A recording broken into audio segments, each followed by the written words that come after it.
S'agit-il d'un enregistrement effectué à chaque fois qu'un employé de Facebook accède aux informations privées d'un utilisateur et qui permet d'identifier individuellement chaque information identifiable? Et si par exemple les messages sont enregistrés à chaque fois qu'un employé de Facebook fait cela?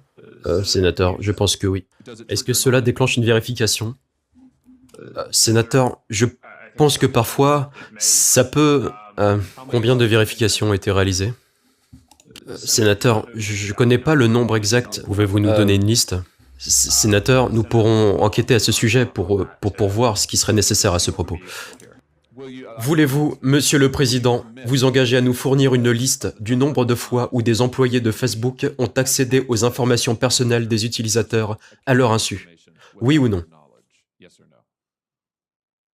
Sénateur, nous pourrons enquêter à ce sujet pour voir ce qui serait utile ici. C'est bien sûr dans les opérations de l'entreprise, quand quelqu'un nous fait un signalement. Parfois, c'est nécessaire pour que les gens de l'entreprise puissent examiner et comprendre le contexte, ce qui se passe quand quelqu'un signale quelque chose. C'est assez fréquent, mais c'est une question d'évidence. Donc, nous avons des systèmes de sécurité qui peuvent détecter des modèles anormaux pour signaler, mais nous devrions suivre plus en détail ce qui vous intéresse.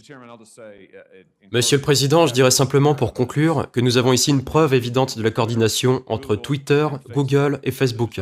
Monsieur Zuckerberg sait qu'il dispose des outils nécessaires pour suivre cette évolution, mais il ne s'en souvient pas ou ne s'engage pas à nous le faire savoir.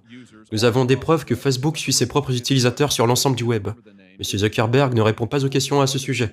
Il ne se souvient pas du nom, il n'est pas sûr que l'outil soit déployé de cette manière. Et je vous dis que c'est à la fois totalement inacceptable et totalement prévisible, car c'est exactement ce que ces entreprises technologiques ont fait au peuple américain et au Congrès depuis des années maintenant.